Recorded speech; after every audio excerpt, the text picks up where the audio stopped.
expectation that Mr. Modi was going to deliver him a job.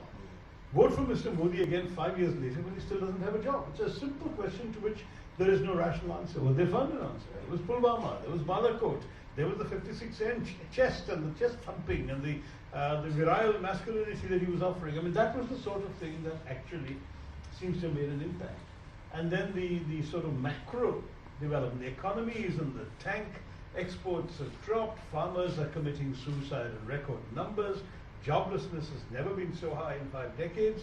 All of this is happening, but in the actual village, before the vote is cast, the BJP campaigner is able to go and say, see, he built a toilet. Yes, I know most of the toilets don't have running water, but the water will come. See, he built the toilet for you. Or he gave you a gas cylinder. Yes, I know you can't afford a refill, but who gave you a gas cylinder?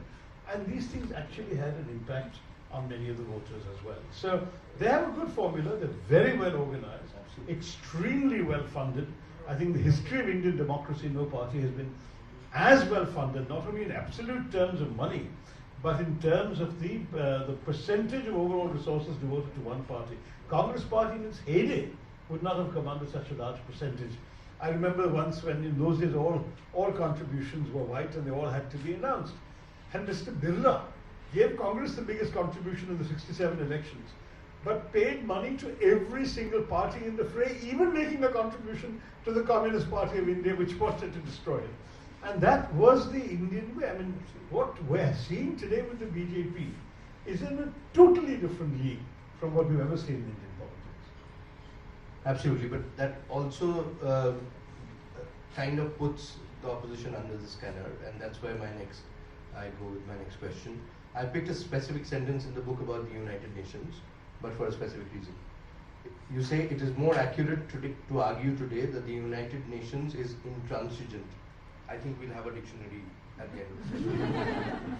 It is an aging institution created for a different time and unable or unwilling today to react to new realities and circumstances. How would you view this sentence if I was to replace United Nations with the Congress Party? Is it accurate to describe the Congress as intransigent? You know, I recognize what you're trying to say here.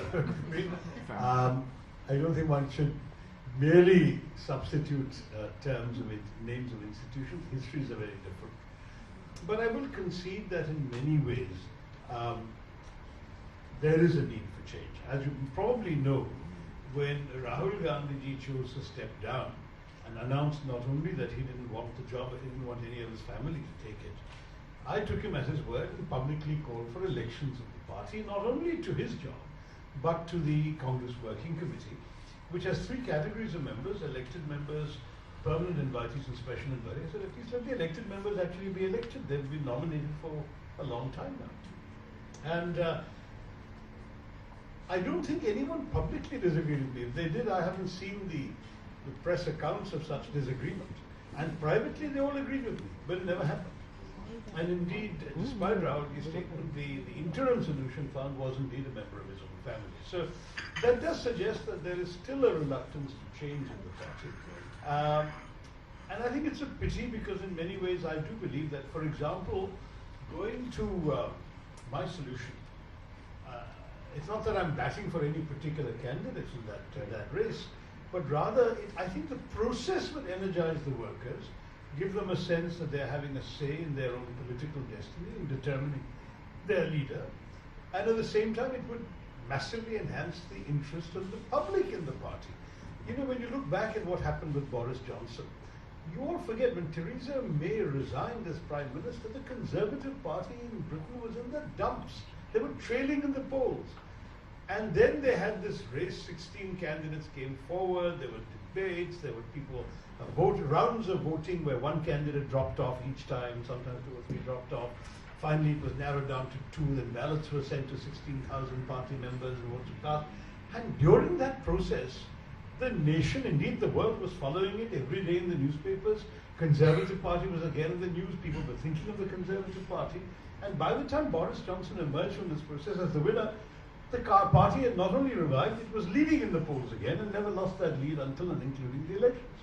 So there is a merit in saying that an electoral process can be a very useful way of just galvanizing interest, attention, and indeed stimulating energy amongst the party faithful. Is that, it's so obvious, so why doesn't it happen? I just don't know how to answer that question because I'm not the one deciding that it won't happen. I'm the one asking for it to happen. Okay. So moving on to a primary concern today, which is cyberspace and social media, where you say that in the hands of unscrupulous politicians who see it as a means of manipulation, social media can undermine democracy itself. Once you have voted the wrong people on the basis of false information, there is nothing you can do about it till the next election. In that chilling fact lies the WhatsApp danger to Indian democracy. Absolutely. How much do you really feel social media can influence election results in India? I think it has a tremendous impact these days in shaping attitudes and agendas. To what degree it's decisive is very difficult to say because I would argue that in no real democracy is any one factor ever the only thing. When I say factor, I mean only one means, because after we're talking about means of communication. Social media is a way of getting a message across. But I would argue that not one means can ever be enough. Even in the process of mounting a campaign, no one says you can win an election with social media alone. You still need your banners and your posters and your rallies and your jeeps going around megaphones and your music and your songs and your speeches and your star campaigners. All of that paraphernalia that you all see in India during elections, they all play a role, and social media plays an increasingly big role, but it's difficult to argue that it's social media by itself that can determine an outcome. But what does social media do? Over a period of time, and for next to nothing in cost, it reinforces certain images. Second, it becomes an incredibly useful agenda-setting device. When the party wants to shift the narrative, it has, of course, the extraordinary pulpit of the Prime Minister himself who can raise an issue. It has the ability to provoke the other parties to react because obviously it is, when Parliament's in session, only the government introduces bills, right? So the government can essentially choose what the nation debates by putting some issues forward and not others. They have refused in 2 sessions so far, both the winter session and the budget session so far, to discuss Kashmir, to discuss the economy and unemployment, or to discuss the nationwide protests. The opposition keeps asking for it. The government uses the majority to say, we set the agenda. We will discuss triple talaq. We will discuss, in this case, of course, it was a constitutional obligation to have the president's address. But we'll convert the entire issue into a Hindu-Muslim issue because that's the field in which we want to play, because we want to create political polarization between 80% of the population who are Hindu and 20% who are not. I mean, that sort of thinking is what the BJP is able to do. And social media reinforces that. Their memes, their jokes, their messages, their photographs. I mean, I would argue that social media single-handedly has created this caricatured image of Rahul Gandhi as a quote-unquote Pappu. Yeah. And they do it with armies, paid armies of cyber cells that do nothing but troll the net and sometimes distort and edit and cut things he says to make him look that way and so on. I mean, they're doing the same thing to me every time any poor woman takes a photograph of me and puts it on her Facebook.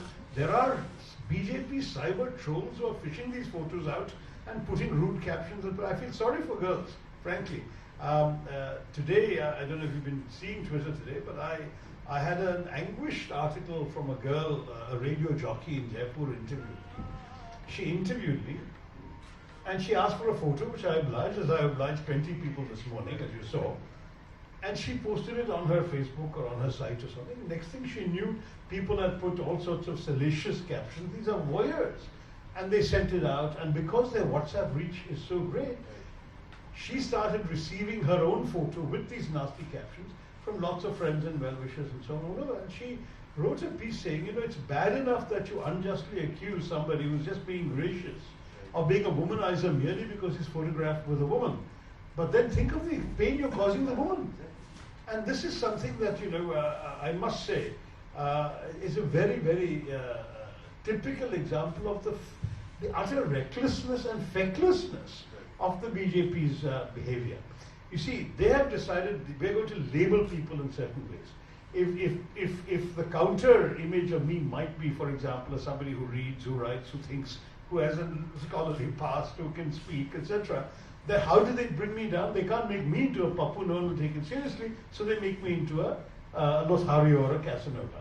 And literally the evidence in every case in the public photograph, people don't pause to think for a second, if I really was going on having affairs with women, would I be putting their photographs publicly in this sort of situation? And often in public places, crowded places, where others are there, I mean, this is pointless, it's ridiculous, but that's what they specialize in. And I must say that it's one of the signs of how much social media has degraded political discourse, that we should reduce politics to this kind of caricature. But if you see this through the prism of the Delhi elections, Delhi goes today, and Arvind Kejriwal does put it off as he is expected to do, isn't it a reminder that the only way to fight these trolls and social media manipulation is good local governance? If local chief ministers and local administration just do their job well, then isn't that the answer? Yes, up to a point, yes. I mean, that certainly shows that you've been getting Mr. Kejriwal's message that he has devoted himself to good local governance. We would contest that. I think that there are many, many things that Aam Aadmi Party has not done, and that has grossly exaggerated what it has done. But what's interesting is Mr. Kejriwal learned something that the rest of us could usefully learn, but we won't because our convictions are at stake. And that is that he relentlessly avoided any temptation to even stray off message. I'll give you a classic example. I attacked him myself for the fact that in his own state, the police have gone in and beaten up students, assaulted them and even fired bullets inside a campus. Male police have marched into ladies' hostels. It's been a disgraceful performance. He had, in his first avatar, made a huge fuss about the fact that the state government doesn't control the Delhi police. Now here is a classic opportunity for the old Kejriwal. First of all, to show sympathy for the victims. These could be the children of any of the voters of Delhi. But secondly, to also make his point that the police are being controlled by the wrong people and that on his state territory they should have. So it was a classic example. Did Kejriwal go? No. Did he commiserate with the victims? No. Did he issue a statement? No. Did he say a word in any of his interviews? No. Why? Because he didn't want the message that he was giving to in any way be diverted. So he was heartless enough, if you like, or callous enough, or you might say clever enough, to understand that anything he says or does with these kids would be used by the BJP to paint him as a rabble-rouser or whatever, whereas what he wanted to come across as was his responsible chief executive focused on development. So it's very striking. None of us in the Congress could have done that because we stand for that kind of compassion. We stand for human rights. We stand for liberal values. We would have wanted to insist that the police should not have done what they did and all that. So we would have gotten, indeed, those who approved of the police going in and beating students, because unfortunately there is a lot of heartlessness in our society that's often ideologically based. If those are left-wing students, they deserve it kind of thinking. They would have voted for the BJP because they see Congress is like that. So Kejriwal, if you like, social media is also, it's not only about the messages you put on it, it's also about the messages you don't allow others to put on it against you. Absolutely. The final chapter is the Indian imperative, as you say. And this one will be a little long. I need to read out two passages. You say India has evolved as a distinctly non-Western form of democracy and religious freedom that have made it an exemplar of successful management of diversity in the developing world. I'm just rewinding 13 years ago when in the preface of the book India from Midnight to the Millennium and Beyond, you wrote, our precious pluralism, our democracy, our thriving free media, our contentious NGOs, our energetic human rights groups, and the repeated spectacle of our remarkable general elections all have made India a rare example of the successful management of diversity in the developing world.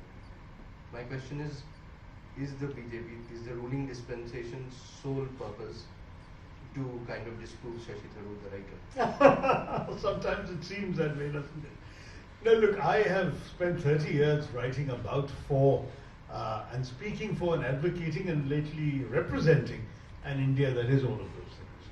I was the one who first came up, even though I wasn't back in India yet, I was still at the UN, with that sentence about how astonishing it was in the world that we had just seen an election won by a woman of Italian origin and Roman Catholic background, who then made way for a Sikh to be sworn in by a Muslim president as Prime Minister. in a country that's 80% Hindu. And this sort of message was extraordinary. And as I kept saying to people, we're not doing this for effect, we're not showing off to anybody, this is who we are. This wasn't done because we were trying to impress anybody else. This is the country that India is. And of course, today this is not the India. In fact, we have for the first time a president, a vice president, a prime minister, and a home minister who are all members of the RSS. It's an extraordinary thing. There is a phenomenon every year when the cabinet troops dutifully to Nagpur to take instructions from an extra-constitutional body. And yet you see Mr. Modi standing in the Lok Sabha and attacking Congress for the NAC in its UPA avatar.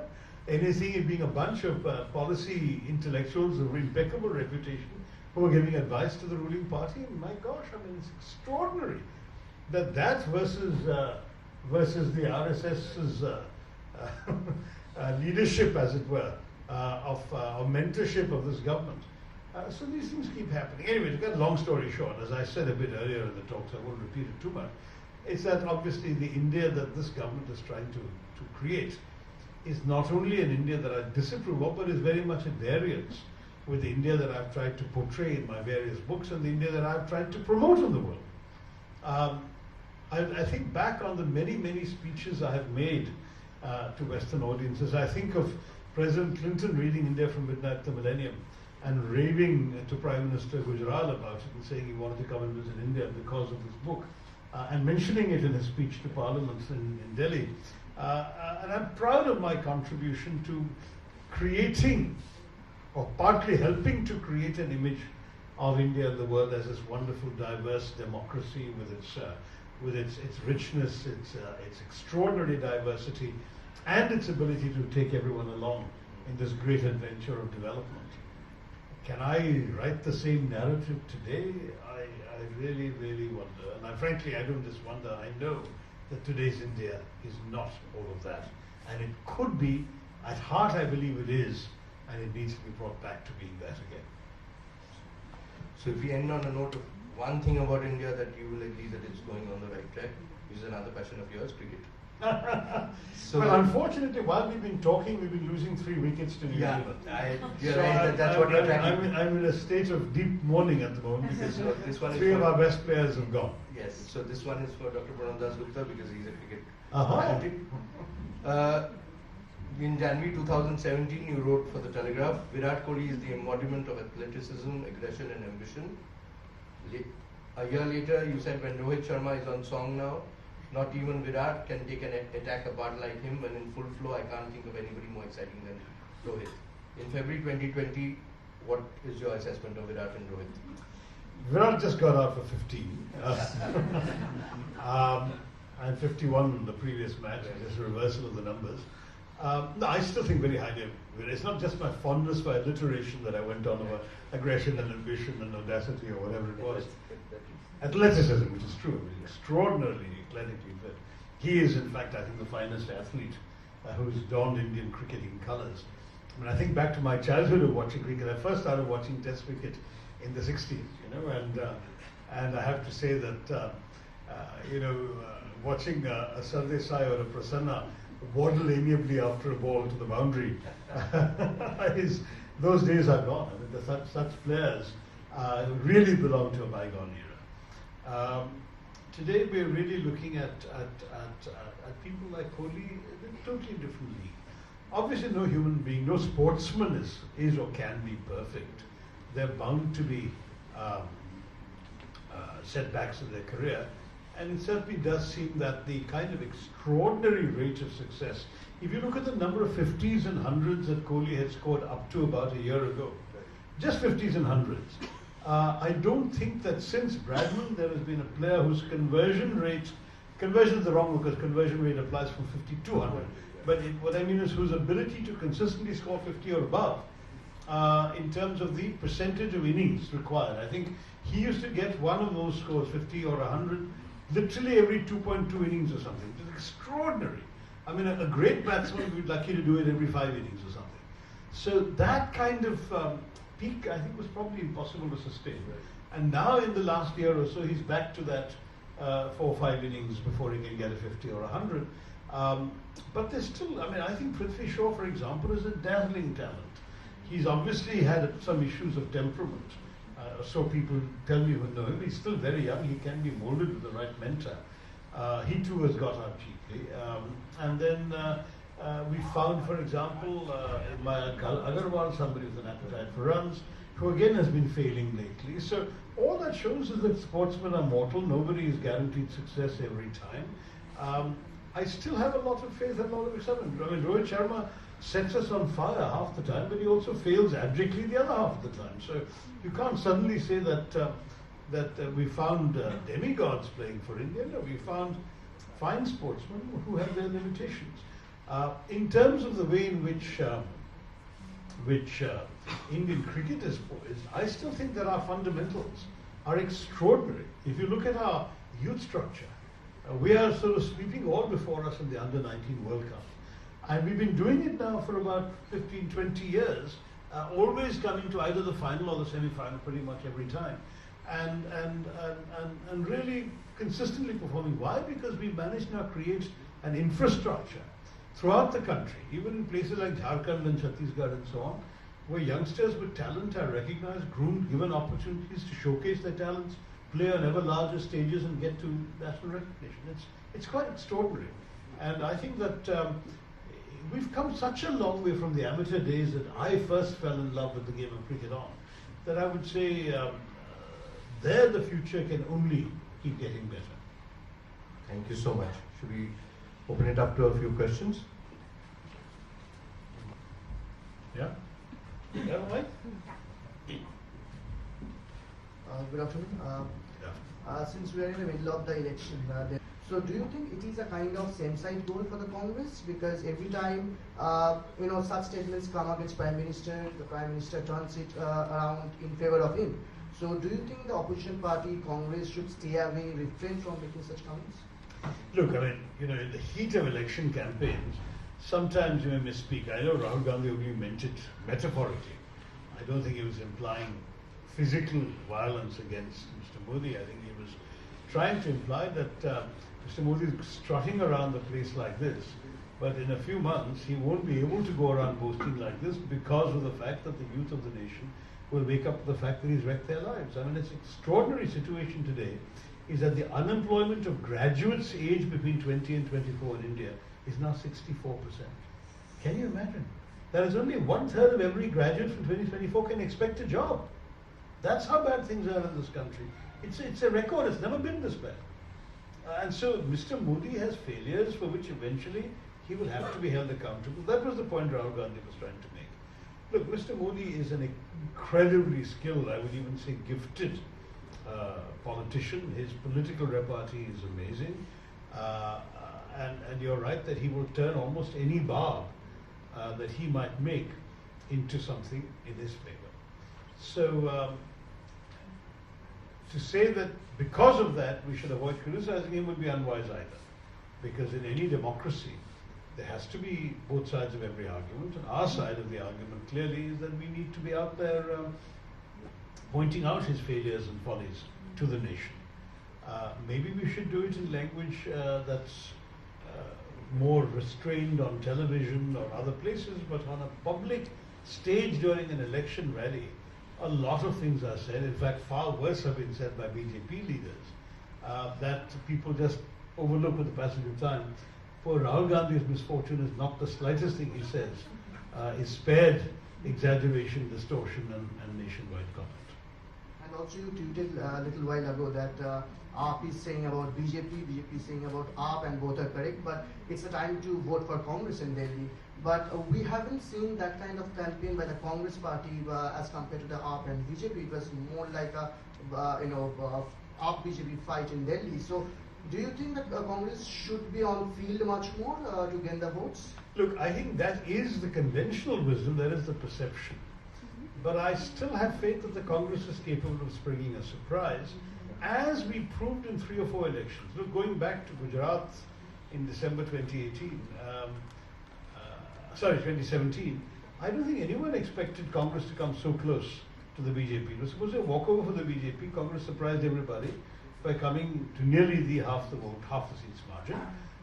Similarly, we did much better in Haryana during the Lok Sabha elections than the polls had said to us. We won Chhattisgarh with a bigger margin than the polls had predicted, and we lost Maharashtra, but we did well enough that a coalition government has been possible. So I think if you go case by case, the Congress nowadays is suffering from a burden of such low expectations that we are constantly capable of surprising you.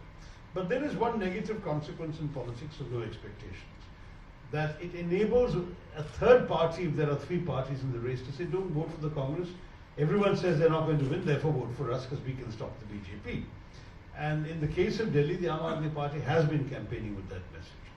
So for example, the Aam Aadmi Party, which has done nothing for the Muslim community in Delhi, has not shown any sympathy or commiseration for the Muslim victims of the BJP's violence, 27 Muslims killed in police firing in UP, and all the nonsense that we have seen in Delhi University campuses and so on, including against Jamia, the shootings, encouraged and incited. Despite all of this and the Aam Aadmi Party's complete absence from these areas, nonetheless, the accounts anecdotally are that Muslims are being persuaded to vote for AAP on the grounds that Congress has no chance and therefore we have to stop the BJP, so let's hold our noses and vote for these people even though they didn't do anything for us. That kind of thing is unfortunate. That shows that our voters, of course, have developed the smart tactical voting skills, but it's also bad in the sense that it implies that that the media, social media, and public expectations have all succeeded in driving the Congress out of the fray. In a place like Gujarat, there wasn't a third party. It really was one or the other, and this argument could not be used by someone else, but it is being used by AAP in Delhi. Thank you. Okay. Anybody else? Nobody from the Loreto gang? Yeah, bad. And then go to say 2 legs good, 4 legs good, but 2 legs better. So I mean, from totally rubbishing globalization, they might start saying that yeah, we are good, but maybe China, America, and all is better, and just a few of us can actually deserve the benefits of this. Don't know how it's going to change. I don't know, because perceptions are made. See, the precise point about perception is A, it's subjective, and B, it's not always deliberately created. The BJP is better at creating perceptions of themselves and negative perceptions of their enemies or their adversaries, better than many other parties. But ultimately, no one can guarantee a perception.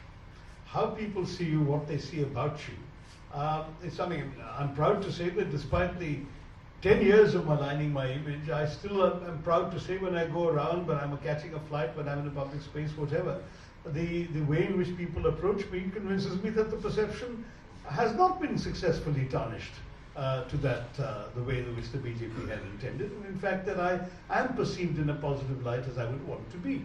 So, perceptions can't really be manufactured to order. They're generated by various forces, and the perception of Mr. Modi, and the perception of his party will change. In some ways, of course, he has attracted people who weren't sympathizers of the forerunner movements of the BJP. People who would never have voted for the Jansangh or the Hindu Mahasabha are now voting for the BJP because they broadened and altered the perception of who they were.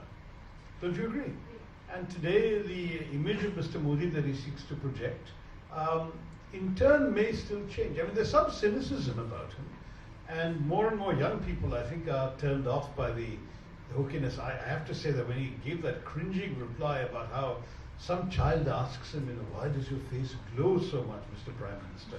And he says it's because of all the sweat coming from the hard work I do. I rub the sweat into my face and clothes. And I was tempted to say, yes, sometimes from an air-conditioned prime ministerial office or from an air-conditioned plane, it is difficult to tell fakiri from fakery. But the truth is that nonetheless, I think when you keep doing this kind of hokey stuff, some people are going to point to it and say, come on, you're not really sweating your guts out in a PM's office, right? Please. But still, the attempt to shape the perception, that's very much there, very against us. Of connection with the common people. I wouldn't say I have a lack of connection with the common people. I wouldn't be an MP for the third time in a row. I'm seeing common people in my constituency all the time and I'm winning their votes. Indeed, what is striking is that consistently I do better in the poor rural areas. on the coastal fisherman belt and the tribal areas than I do amongst the educated city dwellers of some parts of Trivandrum city. So I'm very proud of my connect with common people. Whatever affability you see to all of you, I'm equally affable and accessible to my voters where I am. So I would disagree, but that's your question itself is a suggestion of how much our politics has now become governed by the Hindi language trope. That unless somebody is able to make populist speeches in demotic Hindi, that he's supposed to lack a connect with the masses. I connect with my masses in Malayalam, and I do it literally all the time. I'm in Trivandrum every weekend during every parliament session. I'm there 1/3 of the month every month, and so I think that's a very again part of a misleading perception that merely because I can speak English well means that I can't connect to people in ordinary Indian languages. And I do speak a few, not all equally well, but I do speak to people in their own language to the extent I can manage. And I don't find any difficulty connecting with people across socio-economic classes. If anything, all my life I've spoken the same way to a chowkidar as I would to a minister or a member of parliament, as far as I'm concerned. And I didn't use the word chowkidar in Mr. Modi's sense of the term, but rather I don't define people by their station in life and so on. So it's not that. It's just that, I am who I am. I came into politics very late as a result. I mean, had I entered politics, 10 years earlier, when I would have still had a longer horizon politically in front of me, I could conceivably have grown and risen with the party. But clearly in the party, there are many, many people who are senior to me in the party and who are junior to me in age or experience. But they started their politics often in their student days and have grown with that. Whereas I had an entire 29-year career at the United Nations and a dozen books under my belt before even returning to India and taking part in public life. That is certainly seen in many people's eyes as a disqualification for political office, and it partly explains the surprising hostility with which my entry into politics was greeted. Some of you may have been kind enough to forget the unremitting negativism about me in the Indian press in the first year or so of my time in politics. I really had to go through a number of Agni Parikshas to emerge and be a voice at all, let alone as you put it, a prominent voice. So I'm doing the best I can. Ultimately, the party should know what I can offer and whether they wish to make use of it. But I've never felt myself confined by my role in the party, because the truth is that the ideas, values and principles that I battle for, I have been writing about for 2 decades before I came into politics. The speeches I'm making have their echoes in things I have said well before I was a politician. And so the reason I'm in the Congress party is it's a party that comes closest to values I already hold. It's not that I've learned my values by being in the Congress party. I mean, I have a long paper trail that demonstrates the consistency of my beliefs and my worldview. And that worldview is what I'm carrying on in my politics. So whatever I can do, whether within the Congress or outside, will be consistent with the very first question that you asked is, it's who I am and how I react to the world that I try to bring to politics or to any other job I do. We'll take 2 more, Arindam. And Congress party is as good as only throwing up surprises.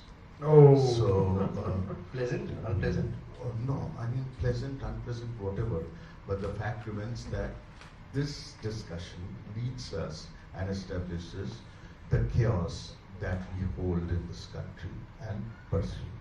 So how do we get out of the chaos, and what is the solution? I think we're reaffirming the values and principles that led to the founding of our republic and the writing of our constitution. We really do have a country which is founded on some remarkably positive values, and it seems to me that we really need to get back to that. We're not going to succeed in the 21st century with Mr. Modi's new India by abandoning the 20th century and everything that was good and noble about the old India, which in many ways was extraordinary. The Nehru, Gandhi, Ambedkar, Maulana Azad view of India still, I think, has an enormous amount of resonance for the heirs of that legacy, and we have to stand up and fight for it. whether in speech, whether in vote. So, yeah, I mean, I don't want to, I don't echo your tone of despair, because I think that at the moment the Congress Party certainly seems to be the most plausible vehicle to take that forward. It may be a flawed vehicle, but it's certainly the vehicle that best embodies those founding values, and we must give it support and urge it to change those aspects of itself that are perhaps not in keeping with the challenges of the present time. But it does need your support, it does need your votes, and it does need your enthusiasm. When you say people are afraid to speak out, why are they afraid to speak out? They have democratic rights in this country. At least still, they haven't been taken away. We have a free press. You have a paper like the Telegraph that speaks out boldly every day in banner headlines. We have MPs, many MPs, certainly from the Congress, but also from some other parties, who also do boldly speak out. I don't think that it's an unchallenged narrative that Mr. Modi and company are getting away with. So I do believe that if others stood up and joined up and had the courage to add their voices to it, we will in the end prevail. The last one. We need a couple of female voices. No, we've only asked men questions. I think that's a fair question because He is an integral part of the leading the ruling party's agenda. In fact, when Mr. Shatrughan Sinha left the BJP, his famous sentence was that I can't be in a party that is run by what do you call it? I think a one-man show and a two-man army. So clearly Mr. Shah is the other one of the two men that he was talking about, and he is indistinguishable, I think, from Mr. Modi. They've both spoken about and written about how Mr. Modi discovered him when he was 17 and sticking posters for the RSS and the BJP, took him under his wing and brought him up. They've become alter egos. I think in The Godfather there was a famous term, the consigliere, and clearly Mr. Shah seems to be the consigliere of the Prime Minister, and so I don't think the question, in a sense, is defensible because the two really are a package. Last one at the end.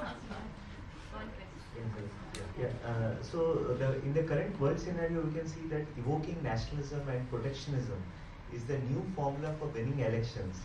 Be it in US, what Trump is doing, or similar formula has now been adopted by Modi by introducing CAA and NRC. As you can see, currently there's a lot of misinformation spread, misinformation and their contradictory statements with respect to CAA and NRC, which the PM or the CM or the HM, or they come up with the correct information that what exactly is going on. Because everywhere the protest is going on, but what exactly the act, how it will affect each and every common man, be it Congress, be it BJP, I think it's a responsibility of the politicians to come out clean. I agree, and certainly I'm proud to say I've done it from the very start, and I think many others have also. But there is a deliberate attempt by the government to obfuscate the issues. Let me explain. The CAA, first, our problem was for the first time a religious element was introduced into citizenship. The Citizenship Act has always given anybody born in India the right to be a citizen of India, and has also said that if you were not born in India, you came from outside, but you had a grandparent born in India as defined under the Government of India Act of 1935, you could be an Indian. There were modifications made over the years, and now various cut-off dates were introduced. For example, if you're now born after 87, you have to prove your father or mother were born here, otherwise you might be an illegal immigrant. And now the CAA itself brings in a new cut-off date of 31 December 2014. But the worst thing about the CAA is it actually names 6 religions. And in an amendment to the Citizenship Act to bring in a religious element is a fundamental violation of everything the freedom struggle stood for. Our freedom struggle didn't divide on ideological grounds of Marxist versus capitalist. It didn't divide on geographical grounds of north versus south or east versus west. It divided on one single principle. Should religion be the determinant of nationhood? Now, those who said that religion was their identity and their nation was going to be based on their religion, that was the idea of Pakistan. They formed Pakistan, they left.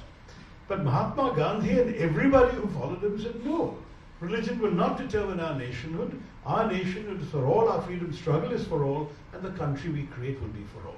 And the Constitution embodies those values, which is why I still believe there is at least a 50-50 chance, if not more so, that the Supreme Court will invalidate this act as unconstitutional for mentioning religion. And the bill merely said that it will offer persecuted persons refuge or persecuted minorities refuge. It might well have still passed. But to specifically name religions is a flagrant violation of that basic principle. But that alone would not have led to all these protests.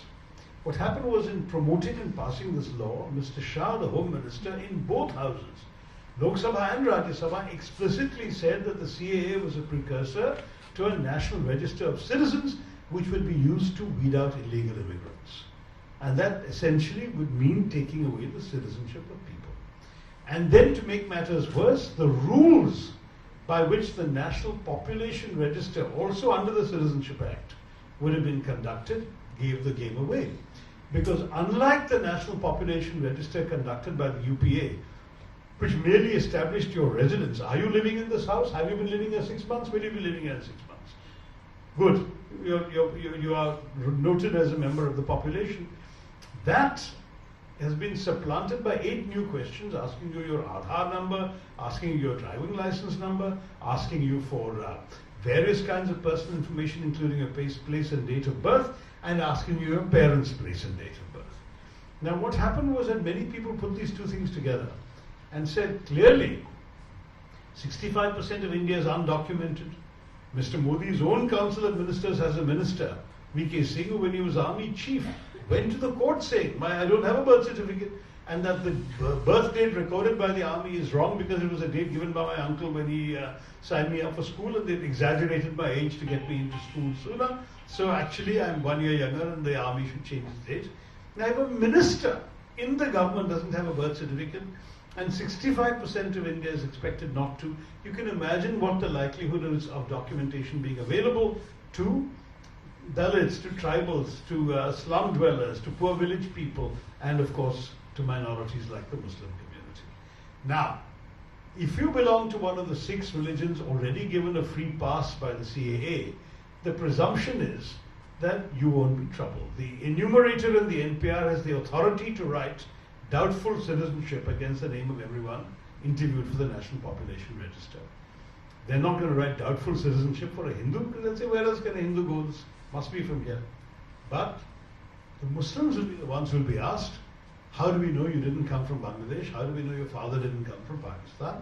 And unless you have a document to prove otherwise, they can very easily find themselves going through a harassing process, possibly being disenfranchised, having their voter card taken away. They can't be deported because no other country is going to take them. But their lives could be wrecked and their political rights could be taken away. And that's why the anxiety and the protests are there. If the government actually genuinely wanted to diffuse the crisis and genuinely didn't want to do what is very clear they intended to do, then all they have to do is to say, number one, we will withdraw these new questions from the NPR. Number two, we will not allow enumerators to mark dubious citizenship against names of people. And number three, we will not subject them to a second round of interviews in which they have to produce documentation. If the government gives these 3 assurances, the protests will be over tomorrow. But unfortunately, since that is precisely what the government intends to do, they're not prepared to give those assurances. And sir, you're so much. One last. I think we need to wrap up. I think Dr. Tharor really deserves a loud round of applause from all. Thank you all. Yes. Thank you very much, sir. Again, sir, thank you.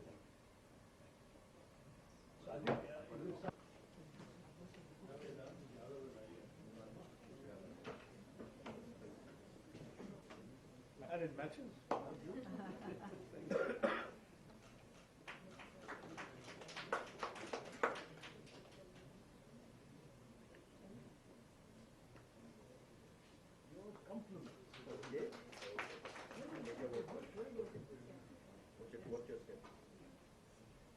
Sir, please come forward. You're the hero today. Please come. You know, Ranchi has no need territory.